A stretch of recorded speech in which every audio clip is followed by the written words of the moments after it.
Good evening, everybody. Welcome to Rainy Nights, the segment of my YouTube channel where I interview other motor vloggers and motorcycle personalities. If you haven't been here before, I'm Rainy Ryder. I ride a BMW and a Sportster, so figure that one out. Tonight we have Crystal Emery, aka Little Racer. Go ahead and introduce yourself. My name is Crystal. I currently live in Virginia. Yeah, my nickname's Little Racer. How did you get that name? We'll kick that off right up there. So how'd you get the name Little Okay. Racer? I used to road race, and when I road raced, I'm only 4'10". I'm very short, and I wouldn't really lower most of my race bikes, so they were at full suspension, most of them. So I looked very funny on a lot of the bikes, so they started to call me Little Racer. We have a lot of people in our group, our little close group, that are between 4'10" and 5'1". So it's not as weird to us as it is probably Yeah, to a lot of people that watch, GP, that where these guys are like close to 6 foot. But yeah, yeah, it's normal to us, so you'll fit right in. yep. All right, so let's tonight in the chat. Let's see who we have. Julie Campagna, Diana Pillion style, who's my pillion. Flip the blue mule. JP Sully, Loose Juice, Lindsay Comer, who I interviewed about a month ago, and GMA Rides, my favorite GMA. So we'll kick right into the show. If you guys have any questions, go ahead and drop them in the comments, and I will pass them on to her. So let's kick it off with where are you from and what do you ride? I'm from Virginia, but I recently moved here like 6 weeks ago from Florida, Miami area. Um, and right now I ride four bikes on the street.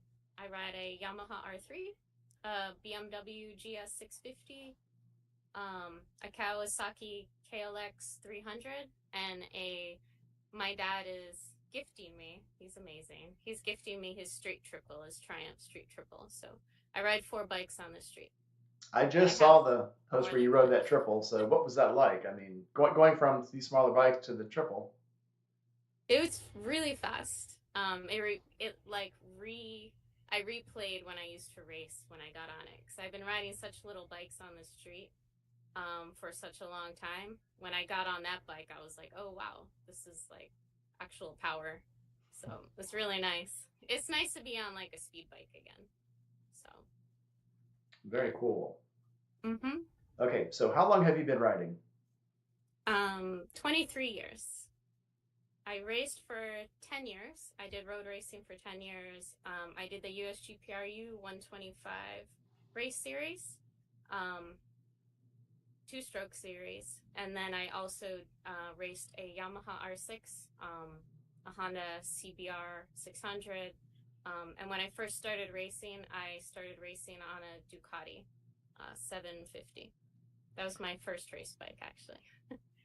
Okay, So totally impressed here. So yes, for a short person to ride that bike, that is, and you yeah. didn't change the suspension. You didn't. I mean, For that one, that since that was my first bike and I was only 17 or 18, I was still really nervous about the height issue. So when I first started, we would actually take the seat off when I was on the racetrack, and I would just kind of sit on it like a jockey. So just ride the pan. I mean, did it have a pan in it, or you just straddling the wishbone?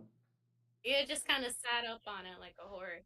You didn't really sit down, but then eventually I would put the seat back on it. So because I had so much trouble when I got back in the pits. So. Yeah. Oh, I imagine. Very very impressive though. So no padding at all. Nothing. Just No, yeah. No, just I guess a battery. that's crazy. And all right. All right. So you've been riding for a long time. Would you consider yourself a fair weather rider or a rough rider?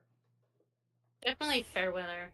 When I was younger, I would ride in the rain because you feel cool, but now it's like, it's okay. I'll wait till the rain goes away. So, Okay. yeah. Fair enough. Fair enough. Serenity Kitty just stepped in. Everybody say hi to him. He's Macho Man. They talk about it all the time on the chats, but yeah, to have a name like that, you're very secure. So you're the man. You're the man. Okay, so how did you get into motorcycles? I know a little bit. I mean, you got some lineage of motorcycles, so obviously, Mhm. tell us about how you got into them. Um, what my dad used to have a Harley when he a long time ago, and then when he met my mom, he sold his Harley to buy her engagement ring. So then when we got older, he said, "Okay, I want to get a bike again." So he bought a bike, and then my mom was like, "Oh, I want to ride too." She'd never ridden, so she got into riding. So my mom and dad were riding, and then they were like, "Okay, we want you to ride with us." So as soon as I turned 17, I went to the DMV and I took the test to get my. I actually got my motorcycle endorsement pretty like the same time as my car license. So and then we would ride on the street together in like group rides. And then from there, we went to a track day to try to become better riders. And then that from there, actually, in one of the track days, I crashed my mom's. I think I crashed my mom's bike. No, I crashed my bike. And somebody saw me crash. And then the next session, I went out on my mom's Ducati. Excuse me. And somebody was like, "Oh, you're either really brave or you're really stupid." So they're like, "But we think you're really brave, so we want to sponsor you to get your race license." So from there, that's how I got my race license. That went pretty So, fast then. Yeah, yeah. so I mean, they say once you get the bike going, everybody's the same height. So I mean, as long as you can reach the controls and you know reach the Mm, handlebars, you got it whipped. yeah. Just don't fall down. Yeah. Yeah. And Yeah. It when was a anybody little falls of a down, you got growing up problems. period. So very cool. Yeah. Lindsay Comer says getting soaking wet is no fun. I I think it's a character builder. I ride. The bike is my only transportation. My wife has a car. I don't. So I have two bikes, and that's what I take. But Mm. yeah, I notice people, Oh. even guys that ride all the time, once they get older, they're like, okay, I can be more selective now Yeah. because the weather affects you more. What you have Mhm. nothing to prove once you reach a certain point. So it's like, I'll do what I want. No, it's true. So Absolutely. so next question, who inspires you to ride? So you said your dad kind of got you into it, but now, what inspires you to ride now? Days on, that you're sitting at home and you're like, huh, this makes me want to go ride. What would it be? I think it's actually still my dad who inspires me to ride because he's 70 years old and he rides every single day. Even if like you, it sounds like you ride all the time too.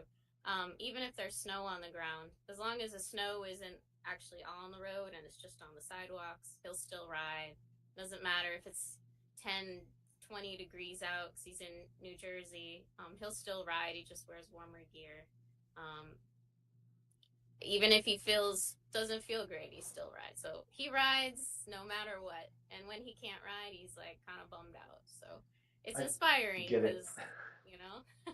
Yeah, cool. Yeah, there's definitely some, I guess not peer pressure, but some, I don't know, DNA pressure. Well, if Dad's gonna do it, Yeah, I guess if I should. if dad and he came to visit last weekend with my mom and we were going for Friday, Saturday and Sunday. We rode 6 hours a day each day for 3 days and each day I stopped a little earlier than my dad and my husband.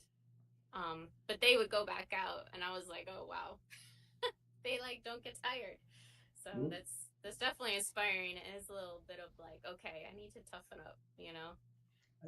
I don't think you have anything else to prove. I mean, So I have, so I've never rode on a racetrack. Um, I have plans to, but that's something I can say I've never done, and you've done it. So I'm like, you have nothing to prove. It's fine. Adventures of Keyfob, my bald brother just stepped into the chat. So everybody say hello to Keyfob. So let's see.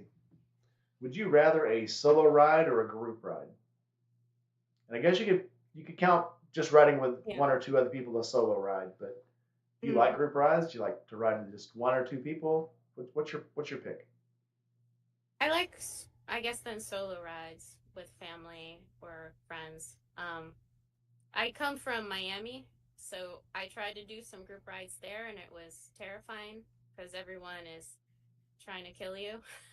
So I might actually enjoy group rides up here, but from where I lived for the past 10, 14 years, it was a little sketchy. So I did not group ride there, and I didn't ride on the streets much there because I was too nervous because everyone is very unpredictable in That's Florida. saying a lot. Somebody that rides on a racetrack says, "Yeah, Florida, no, not gonna do it." Yeah. And Miami in particular. Yeah. yeah, our group goes to Tampa, and we ride around Tampa, and it's the same way. It's like it's a different animal. You know, Mhm. once you get on 75, it's like a totally different group of people. So Yeah. Yeah. absolutely insane. Yeah. Yeah. Much scarier. All right. So do you do moto meetups? And if you do moto meetups, what's your favorite one? I like the gentleman's ride. And that is the ride that I tried a few times in Florida until the last one where a woman almost crashed into me and I stopped. But I really like them because I like the people. I like um the overall atmosphere, and everyone's really nice, and I really enjoy it. I know that's what got Lindsay into it too. Is going to the gentleman's ride. So it definitely speaks for itself that it can take people who weren't even willing to ride to consider riding and go to become enthusiasts. So I think it's a really nice event. So do you dress up for it? Do you dress to the nines and put on old gear and the Yeah, the bow yeah, tie and yeah, yeah. The little cap. Yeah. yeah, I Yep. don't know if you saw it. Chris Bartlett, who I interviewed, actually had an old, I think it was a 1952 Harley, and Mhm. he dressed up to the nines, the knee-high boots. He dressed like a old state trooper from the 50s. So yeah, the Mhm. brown shirt, khaki pants, high boots, the bow tie, and the little Flyers hat.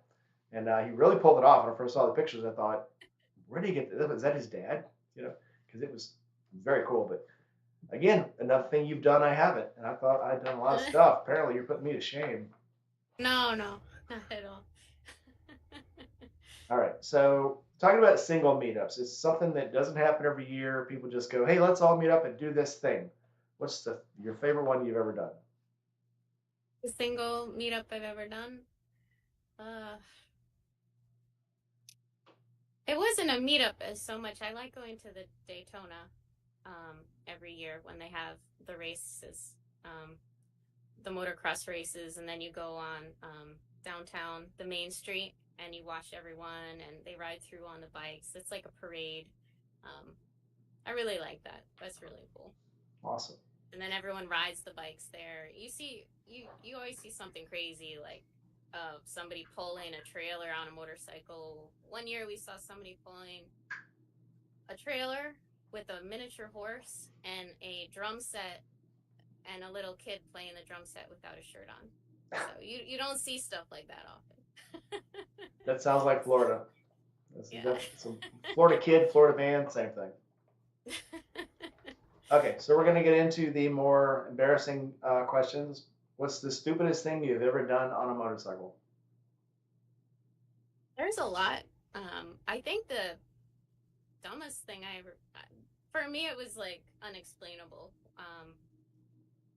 You always fall around a large group of people, but you'll never just fall on your own in a parking lot, so no one can see it. But it's like inevitable. That's when it's gonna happen. So one time I got on my bike and my shoelace got stuck on the peg, and then you can feel it happening in the slow motion fall, and you're like, oh shit, and you can't get it when your shoes get stuck to your bike, and you can't get up. So that one was really silly, but that was kind of embarrassing. But I'll have to pass yeah. on to you the wisdom that I've used.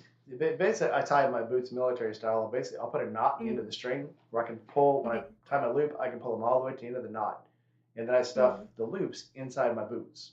That way, nothing is Mm-hmm. hanging out. Yeah. Now, granted, that won't help you if the lace, actual front lace parts gets in it, but and I keep them tied Yeah. tight. And I never do loose laces. But that's one of those self-correcting errors. You do it once and then you go, well, I'll never do that again. Yeah. But yeah, you're right about dropping the bike. It's going to happen when the most people are watching you, and it's got to be the people who would probably judge you most if you dropped it, like your parents. are your friends. So yeah, absolutely. They tease you, yeah. Strangers, fine. Bunch of other Yeah. bikers, yeah, that's we go to this camp out every year and there's grass. And I always think I run on grass all the time, but I'm like, if I drop the bike, it's gonna be in this grass in front of all the people that I know that I see every year because, you know, that's just when it's gonna happen. So I totally get it. So how about your scariest moment on a bike? um, there were a lot, but I think there's different definitions. Scary. When I raced, I saw a lot of people die. That's horrible. But I guess a more lighthearted one for me would have been when I started racing on the Ducati. I was so scared of stopping that I would just stay on the track for as long as I possibly could. So if the flaggers didn't wave me in, I wasn't going to come in. So I would just go around and around and around and around. Even if I felt like I was just going to pass out, I was like not coming in because I knew when I came in, I was so scared of because to get off the bike, I was so young that I still hadn't grasped it yet. So I learned to stand on the bike, jump on it with one peg, and then like spin in a circle and land. And if somebody wasn't there to catch me, I would fall. So I didn't want to come in for anything. So when I first started riding, I was scared of coming into the pits, but I wasn't scared of being on the racetrack. It was really funny. So I get it. I get it. I mean, it's like pulling off of an intersection of the highway. You're fine when you're on the highway. It's when you get off onto the side roads that there's more traffic and it's slower and people are trying to merge. People are jumping in front of you. And I've seen some of these pits where people are crossing in front of each other. Granted, the camera angles are weird, but yeah, people are all over the place inside the pits. So yeah. And then I think another scary one was I raced motocross for a couple years, and one time I fell in a race, and it was a big race. It was a full grid, and you all you can feel is the rumble of all the other bikes around you, and all you can think. I remember thinking, "Oh, this is it. I'm gonna be roadkill." So that was kind of scary too. uh, Paul Beardsley says he dropped his bike at Rocky Mountain Roll last year. He didn't have to pick it up because as soon as he dropped it, people have jumped in and grabbed it for him and popped it back up, which is kind of cool. That's nice. All right. uh, Flip says somewhere in the thumbs that I said this interview was only going to be 12 minutes long. I don't remember saying. Does anybody else see that? I don't remember saying that. no, I don't think he said I don't that. think I did. Yeah, Flip had to jump off. He says he's got something else to do. Okay. Was that well? Flip, thanks 12 for would be coming in. really fast. Yeah, I don't think I'd ever imagine one of my interviews being 12 minutes. Not happening. Okay, so what has been your favorite part of riding motorcycles? Dragging my knee, I think that's a really cool feeling because dragging my knee in the rain. So I used to race in the Pocono East racetrack. We would do track days with team promotion, and I remember one year it rained hard, like it was like a downpour. But I had the 125, and they're very good in the turns. And we had rain tires, so we put the rain tires on the bike. My dad mounted them like a ninja, and I I went out in the rain and was dragging my knee, and that was really cool because you can technically ride the same with rain tires, so it's just a mental thing. So Yeah, that's great. I saw somebody with the rain tires, and, with a glove, and they would stick their thumb to it and then pull it back, and it was like trying to pull their glove off. That's some serious sticky on those tires. Of course, that's Yeah. GP tires, but Yep. Mm. okay. Flip side of that, what's been the most frustrating part of riding for you? Um. Stopping. Have a good one, keep up. Take care. Go ahead. Oh, is that? Keep up I had to think. jump out, so just tell him Oh, goodbye. okay. I If I think. say hi or bye to somebody, just keep going. Yeah, yeah. Sorry. I think stopping on hills or with potholes. Um, where I'm from in New Jersey, there's a lot of potholes from the snow. Um, and since I don't lower some of my bikes, you really have to like really pay attention to stopping. So if you put your foot in a pothole and it's on a hill, that's pretty awful. And So, somebody's always watching. yeah. So are you, the bikes you ride now, are they all lowered? Or do you, so let's say this triple, you got it from your dad. Are you gonna do something to it to make it more rideable? Um, I could ride it without lowering it, but we did lower it an inch and a half. Yeah, I did lower that one. The Kawasaki KLX 300, Mhm. and my dad's Street Triple. He lowered that one. Actually, he did lower that one as well. Lindsay says stopping on hills is so terrifying, especially if you have someone right behind you. That's true. That's very true.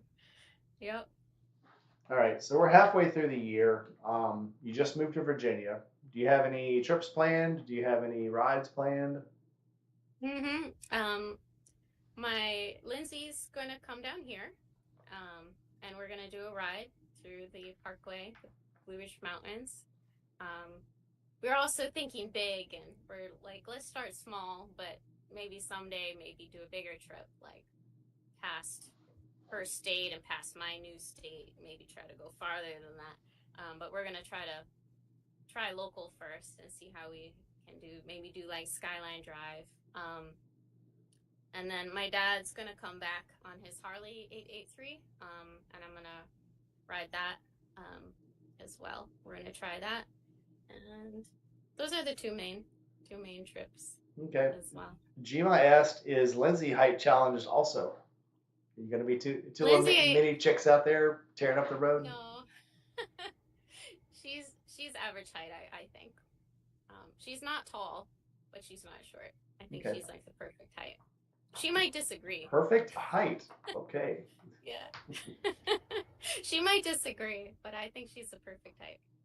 Okay. So, um, did I understand correctly? When you were down in Florida, were you actually at a dealer?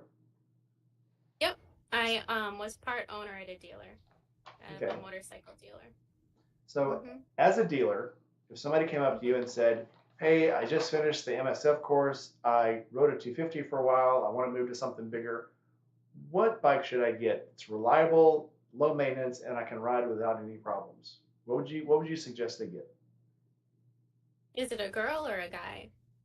Okay, let's say it's a girl. A girl. And it's their, so that would be their first bike. Yep. It's going to be not that they've had a 250, they know how to ride the 250. Now they want something more that they can ride on the road. What would you suggest? Depends. Two things. If they want a cruiser, I would say more get a Honda Rebel. Maybe the 300. Is it 300 or 500? They have more than one model. But if they don't want a cruiser, which a lot of people in Florida did not, at least the audience we had, they're inclined more towards sport bikes. So I would say maybe a Kawasaki Ninja 400 or the Yamaha R3 is good to start. If they don't want a bike that they'll grow out of, and they're not like height challenged, I would maybe even say maybe an R6. I know that's like sounds really big, but it's a really nice bike. So it's a very agile bike, and it doesn't. yeah. It's. I know they say more people crash on 600s. That I think it's because it's a learner type bike. It's agile. It's not overpowered, and you can do a lot of things with it. So I did notice that though so in Tampa, it's cruisers. 90% of the bikes you see are going to be cruiser. Orlando though, like you're saying about Miami, it's all sport bikes, and I think it's just mainly. yeah. Maybe it's the ocean. Ocean makes people want to go faster. I don't know. Yeah, maybe I don't know. But we sold a lot of Harleys too, and the Irons, the Sportsters, the 883. So we really had everything, but it was majority was sport bike. So. Okay. 9 Mil stepped into the chat. Good day, sir. Good day to you, sir. Hope you're doing well. So, if you could go anywhere on a motorcycle today, you could start anywhere and ride to anywhere, where would it be? I am Italian, so it would be nice to ride in Italy. So that would be really nice. I'd like to ride in Italy on an Italian bike. I think that would be pretty cool. I That's just nice. saw, I had a friend who's riding in those, and I can't remember the name of the roads that they're riding, but it's the, uh, Moto Guzzi has a bike named after it. Help me out here. Not Socorro, what's that thing called? It's literally a road that goes down the side of a mountain and it's got like an unbelievable stupid amount of turns. Hmm. And it's, Juice, help me out here. What's the name of that road? Anyway, I've seen a bunch of people ride it, and it's literally just, Hmm. if you were to go down the mountain, it'd literally be like a 12-degree grade. So it's like Oh, a quarter mile this way, quarter mile this way, quarter mile this way, quarter mile this way, with hair turns oh wow. at every turn. And I cannot remember the name of it. I hate it when I bring something up and I can't remember the name of it. Anyway, it's in Italy. The Stelvio Pass. Thanks, Juice. You're a lifesaver. But anyway, I do want to ride that, and that is in Italy. So I think it goes between Italy and Spain, I think. It's up there somewhere. Anyway, so, but what bike would you do it on? I think it would be fun actually to do it on my Kawasaki. I really like my new bike. The little bike I have. It's not that fast, but it's like a fun little adventure bike. The Dual Sport, the KLX 300. Is that the one that's in the thumbnail, the black and silver one? That's the BMW GS 650, but that Okay. bike's really good too. That bike would be fun to do it on too. How did I not spot a BMW? It's a small picture. Oh, all right. Loose, obviously, Loose Juice and Matt Yankee have stepped in, so hello there.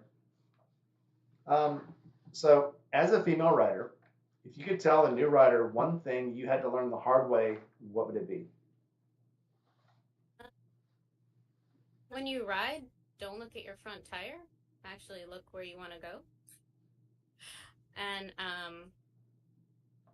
another thing I think that you mainly learn from experience, and I learned from road racing, is when you have very nice turns, you want to try to make the turn as much of a straight line as you can, because the shortest amount of time you turn, the fastest you can go. So you want the latest braking point and that like the kind of like apex mentality.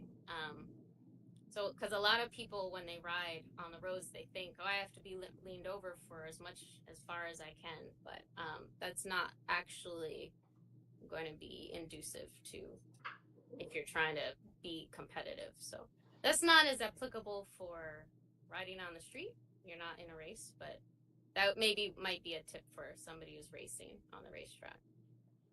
So I just noticed that a may thing. or may not have made any sense what I just said. It made total sense. I just noticed a thing popped up under mine and your names. It said insert title here. Hmm. And I'm like, what was that? So I Oh, I added can. it. So I added Okay. titles. Was that there the Okay. whole time? Because I don't remember seeing it earlier. Okay, Yeah, I saw. I fixed it now. I didn't know it actually showed though. It just popped up. It was weird. I fixed it. I'm good.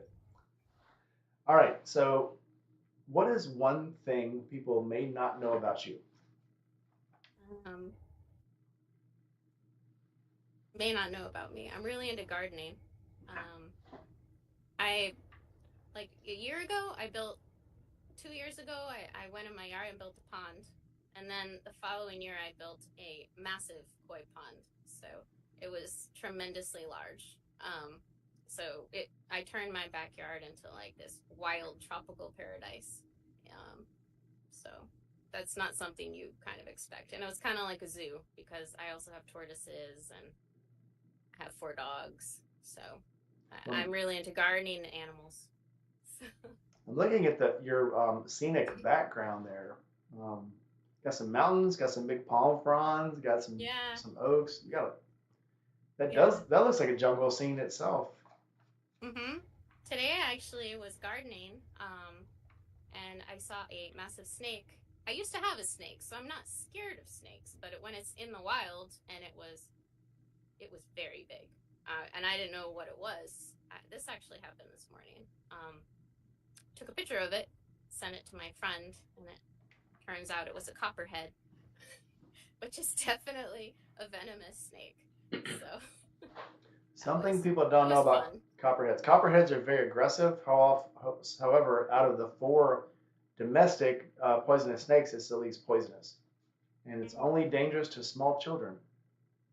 It'll make you sick as an adult if it bites you, but Mhm. doesn't come near the cottonmouth or a molar moccasin or a rattlesnake. But yes, they're just extremely agitated whenever you see them. Yeah, this one was very big. It may have been pregnant. The joke in the military world is, when you go to the range after you shoot, you have to clean up the brass, so you're picking up all the stands you're on. And while you're out there picking it up, if you see a snake and you start to jump back, the instructor jumps up and goes, "Quick, quick, figure out if it's venomous or not. If it's venomous, pick it up by the head. If it's not, pick it up by the tail." And you're trying to, Oh, what? it's terrible. Oh, yeah. Well, I mean, yeah, it kind of trains you for real life stuff. I was never scared of snakes until I started going overseas. Because here in America, like we've got, 50 kinds of snakes that aren't poisonous and 4 that are. And when you go to the Middle East, you've got 50 snakes that are poisonous and 2 that aren't. So it was Mhm. now I hate snakes altogether. I still like, if I can tell it's a king snake or a rat snake, I'll leave it alone. Anything else, yeah, you're going over the fence. You're not sticking around. Go away. I don't like to kill snakes unless they're absolutely, like I said, if they get very agitated. But other than that, leave them alone. Let them do their thing, and they're good for keeping the rats down. So Yeah. okay, you personally, this is a 2-part question. If you could buy any bike right now, but you had to own it for the rest of your life, you wouldn't have to ride it every day, but you'd have to keep it for the rest of your life. What bike would you buy? Um, I think the Triumph Tiger 660 looks like a really cool bike. The adventure bike. It's basically like an adventure bike with super bike wheels and tires. Basically, it's kind of like a supermoto you can put bags on. So I think that's kind of a cool bike. I did go check it out, and it was too big for me. So, but if I could grow as well, maybe some inches, that would be a cool bike. Are you planning on doing that? I think I'm shrinking as I get older. So I am. So I'm not to give away any age, but I got a few years on you, and I have discovered that I'm a half inch shorter than I tell everybody that I really am. So yeah, life gets you. Life gets you in the end. Rolling with T-Bone just stepped in. Always glad to have him in.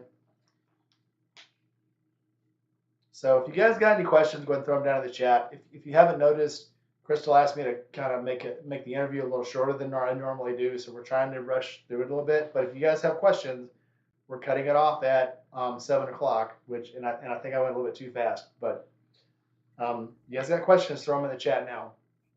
I did tell her somebody was going to ask about going to Forgotten Angels, so somebody go ahead and just throw that in the chat, and I'll end that. I'll act like it's your question. Go ahead. All right. So what is your toxic? Hang on, I missed a question. What bike would you want to ride one time, knowing you could never afford it or ride it again? So this would be a bike that's either so expensive or so deadly, or you know that if you rode it twice, you wouldn't live to tell about it.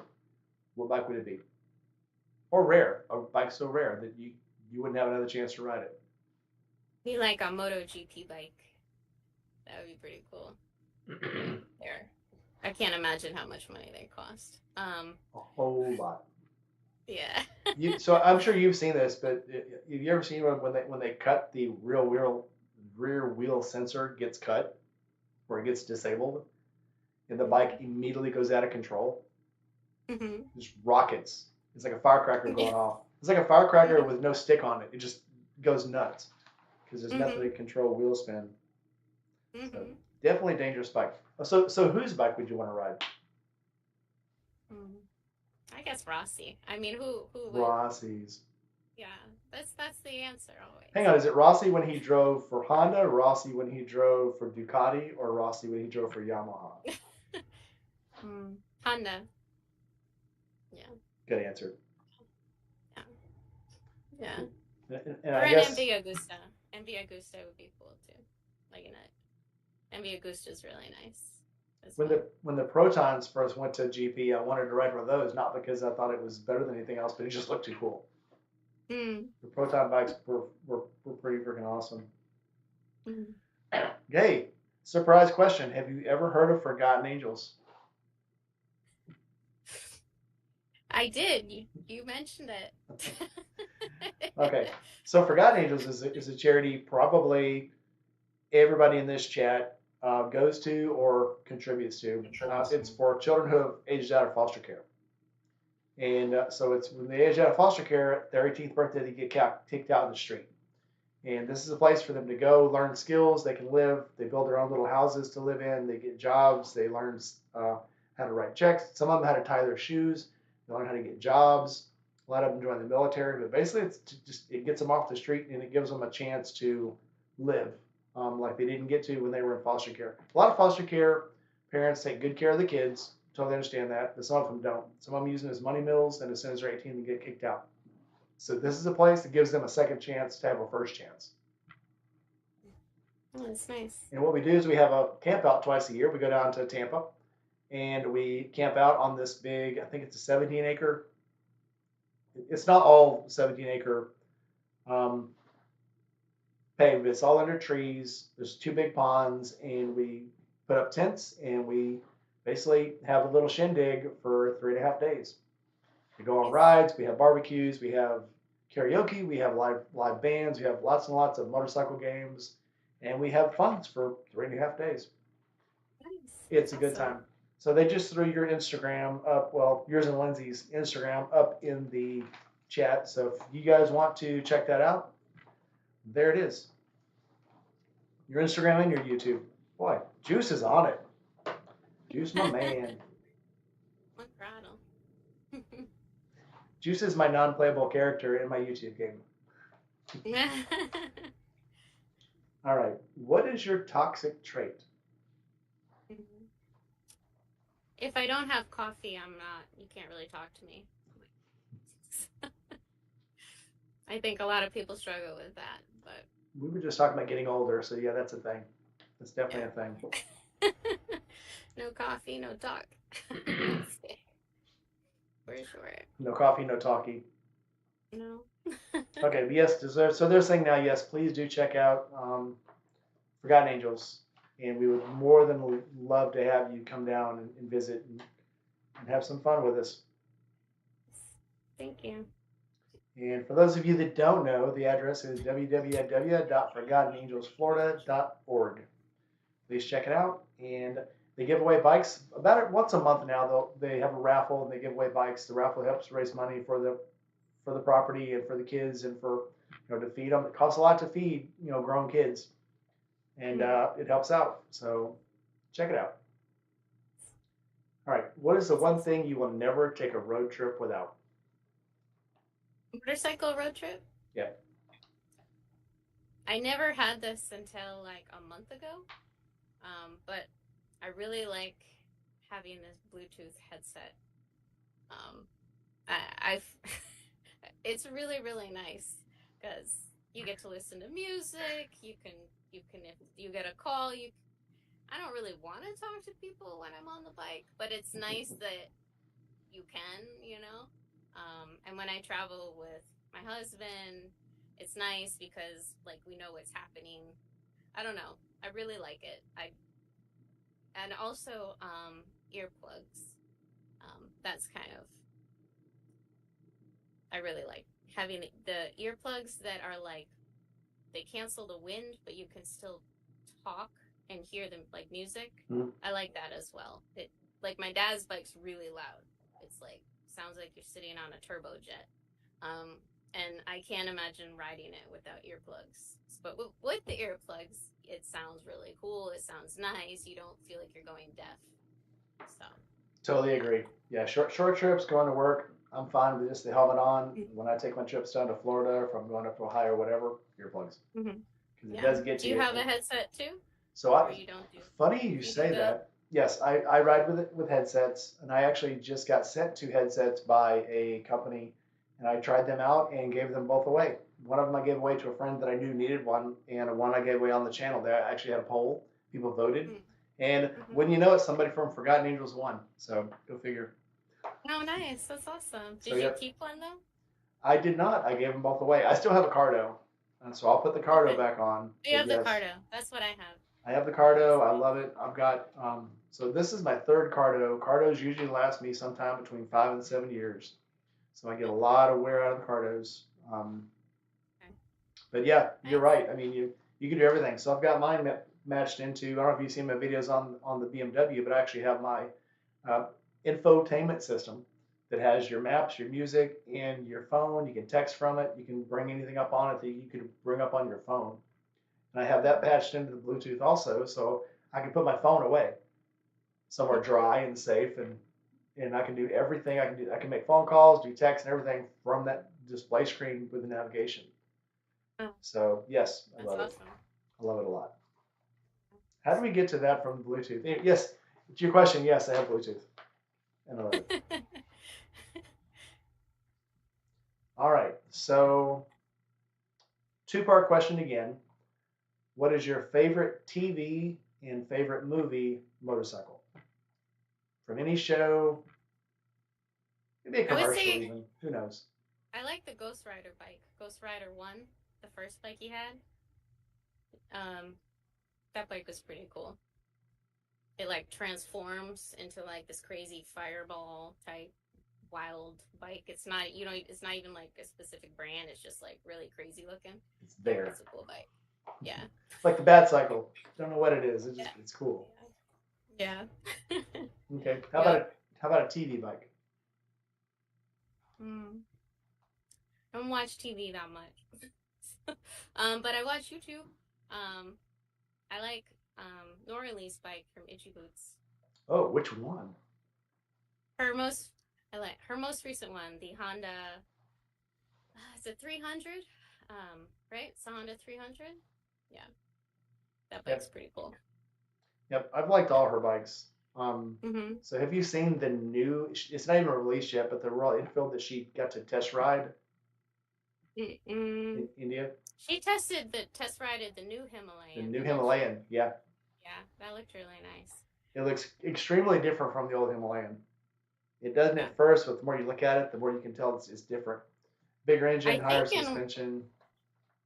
I could be wrong, but I think in one of her older series, she made some comments about the Himalayan that she didn't like love everything about it.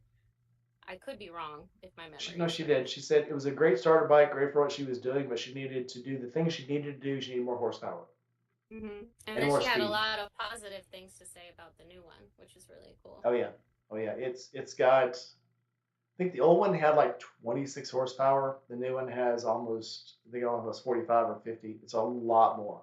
So they've done a lot with the gearbox, the engine, everything. So Mm-hmm. Yeah, Lindsay absolutely definitely cool. agrees. The Royal Enfield is a great bike. That's her. That's her bike. I have a friend in Ohio who owns a dealership, Royal Enfield, Moto Guzzi, and Triumph. And Hmm. yeah, they're a big seller up there. They're beautiful bikes. All right, so two-part question again. Who would you like to ride with?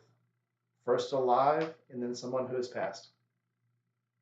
Oh, past? I don't know, but alive, I would be super cool to ride with Norley. Itchy Boots. That'd be. I know she's a solo rider, but um, that would be super cool. I She like outruns really even the admire her. guides. That's crazy. She's like amazing. She leaves the She's guides very behind. inspiring. Uh huh. It's like, bye. Yeah. Yep. Yeah. She's very inspiring. When my dad and mom come down, we watch her episodes together. So it's like the thing we do at night, and we catch up together. So we really enjoy watching her. Yeah, I'm waiting for her to come back. She's still healing. She dropped a little video. I want to say it was a couple of months ago, and she. What's funny, not to get off on political or whatever, but people talk about how what healthcare is like overseas and how it's all free and all this. And she had to They wait like punctured her six. lung, She had to wait 6 weeks to get a freaking surgery for a broken clavicle. It was like, and then they accidentally punctured her lung. yeah, and they punctured her lung. It was like, okay. So So It's I'm insane. doing good. Yeah, you literally have to be nearly dying to get surgery in Europe. It's insane. And yeah, America costs more to get health care, but they'll do whatever you want. So as long as you pay. So what, trade it out, I guess. All right. You may got any questions in the comments? Let's see. Let's look through the back here.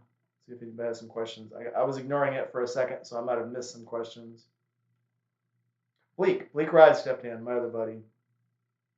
Also for Forgotten Angels. Go figure that. Paul Beardsley, John Stanley.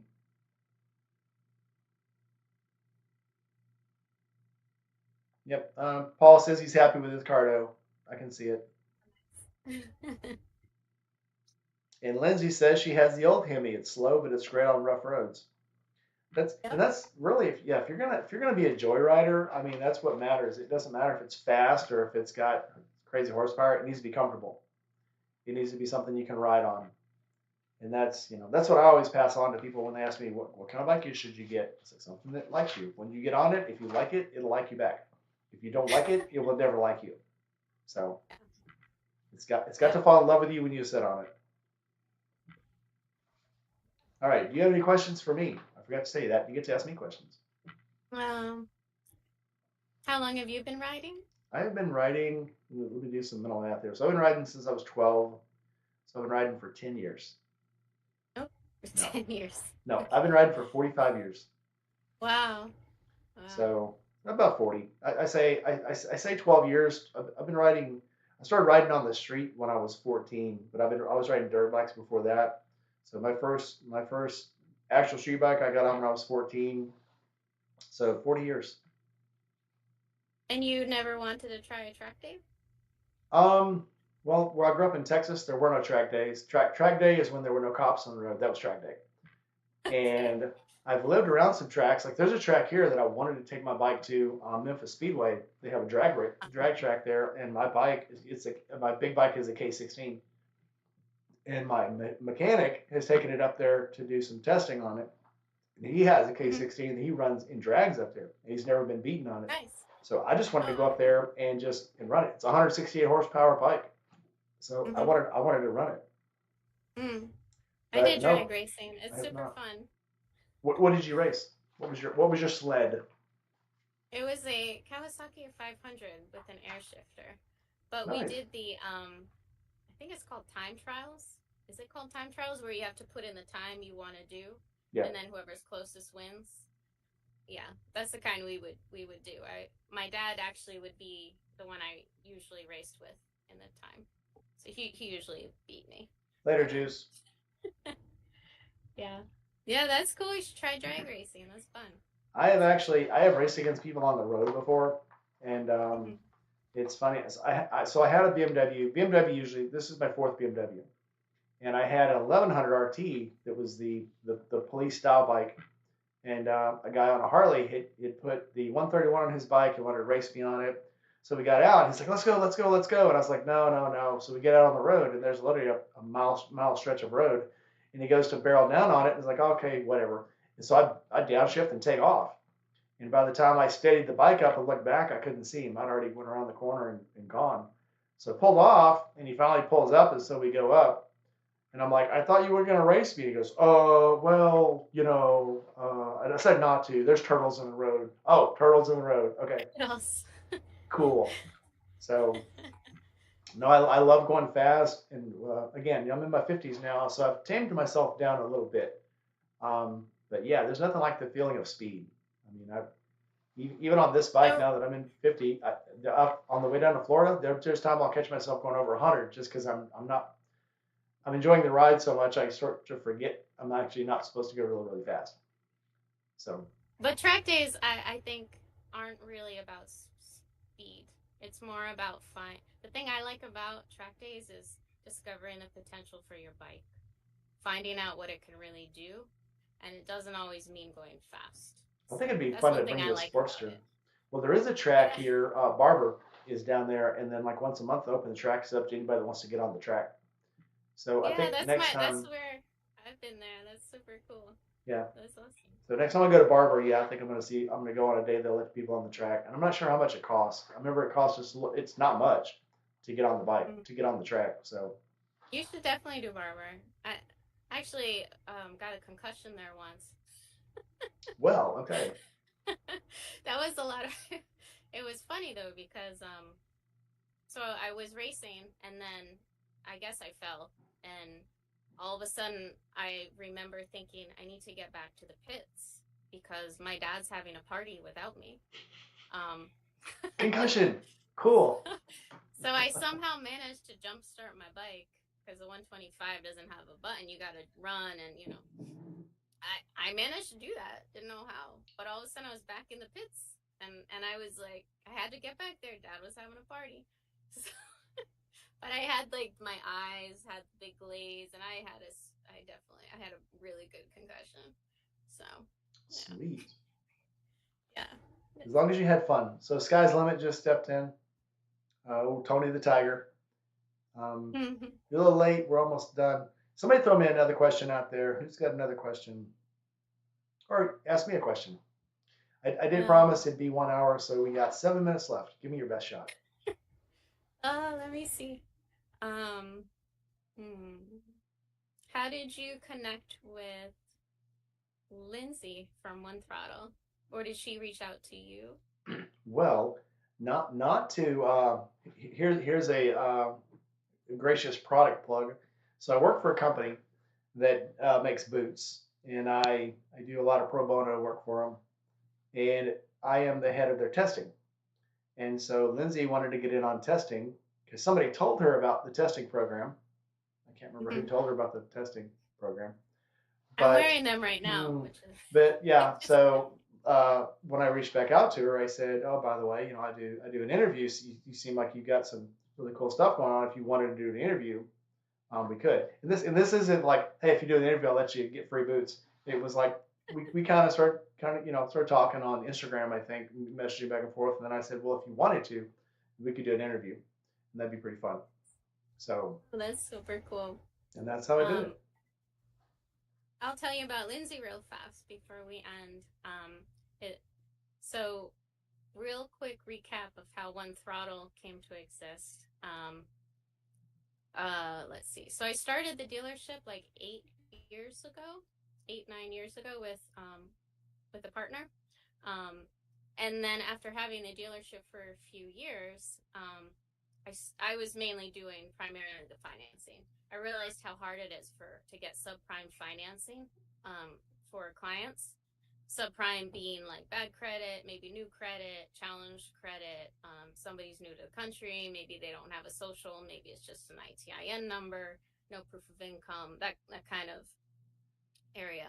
So I decided I'm going to try to develop a software for it. So I worked on the software for like with my friend Dave um, for like 2 years, two and a half years, and then I was like, okay, we're working on the software. It's looking like something now, um, but I want to be able to have photos to build a brand, so that hopefully someday when we finish, there'll be pictures that I can use for the website or Instagram, or it's not just this nameless product that's I'm going to show up with dealers with. So I contacted Lindsay, and I said, Lindsay, will you take photos with me for me? Because I've known Lindsay forever since college. We were roommates, and she's like, okay, but I don't ride. So I said, that's Oh, but you okay. will. I'm like, you'll make it work. So she um she would send me pictures once a week, and they were beautiful. But it was pictures of her wearing like her helmet. I sent her helmets and gear, and her like standing in the snow with beautiful background, and I don't and then we even got a she's super talented with the photos, so good that we actually got a little motorcycle toy. We found a replica motorcycle online, and I sent it to her, and she if you scroll back, I don't know if she still has them on there, but if you look at the pictures, it's really hard to tell that it's a toy motorcycle because we were like, okay, you don't ride, so I can't send you a bike. What are you gonna do with it? So so she got really creative, And then, as you know, she actually got into riding from that at the Gentleman's Day. Yeah, So. and she rides a very cool bike too. Love the color. Yeah. T-Bone wants to know, what is your absolute favorite road to ride? Right now, I would say it's where I am, the Blue Ridge Parkway. It's so beautiful. There are a lot of curvy turns, off-camber turns, uphill turns. Last weekend, I think I'd be nervous on this on a bike, but we went up this crazy gravel road that was like super steep and like a cliff right on the side with like crazy ruts, and the roads here are wild, so they really have everything. So right now I'm in Virginia, but it's really beautiful. I was stationed in Norfolk, and I would ride up to Richmond and Williamsburg, and I had a friend who lived in Beckley, West Virginia, and we would ride up there. So I love that up there. It's nice and cool. There's always trees on your roads, and so it's not like riding in the city or on highways where it's hot and there's just no relief. It's always really nice riding. So absolutely. Yeah, it's super nice. Yeah, just the deer. The deer make me a little nervous. Just the deer. But that's here. Dwight Slocum's just stepped in, but we're almost done, Dwight. Dwight, you got a question? Throw me a question. Dwight is our cook for the camp out. BT does. Nice. So he does, I mean, like a lot of food. He smokes a lot of meat, smokes a lot of butts. And then every year he has a competition where you can take whatever kind of meat that they're going to cook that year, season it yourself. He boxes it up, he puts it in the smoker, and then they have a contest on who made the best meat, whether it be sausage, chicken. I think, this year was chicken, I think. And we have another in October. Maybe we'll do ribs in October. I don't know. You know what? It's up to him. But we always give away a big trophy, and the trophies are handmade by another guy who goes to the campouts. Oh. So one year it was a spatula, like a big spatula. And then last year it was a handmade cutting board that if he sold it on the outside, it'd be about $500. The dude makes woodwork and stuff. Yeah. And he made a very custom cutting board. So it's beautiful. You need to go to this camp out. That's it. Me and Lindsay need to go. Yeah. You and Lindsay need to go. Yep. All right. I did for almost 1 hour, so we're at the end of our hour. I have thoroughly enjoyed. I'm glad you came on. I hope you enjoyed yourself. Thank you for the invitation. I did. It was very nice. Thank you. This was the most comfortable interview I've done. So. I try to keep them comfortable because, one, there's no use in making people uncomfortable because then they don't want to come back. But two, this kind of culture, bike culture, it's all about being comfortable, being yourself, and enjoying your time. So it shouldn't be uncomfortable. So awesome. We are wrapping it up. Hey, you're welcome. All right, everybody, we're going to play some music tonight. Again, we're going to play Norman by Madman Possessed. And if you don't know Norman, this is a song about Norman Bates going to the crazy house. So the guy that writes this music, he writes a lot of parody horror rock. So I think it's cool. So guys, like, comment, subscribe, hit that bell, and I will see you on the next interview. Bye.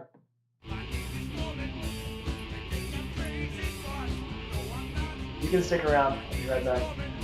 Awesome. Bye, everybody. Say goodbye.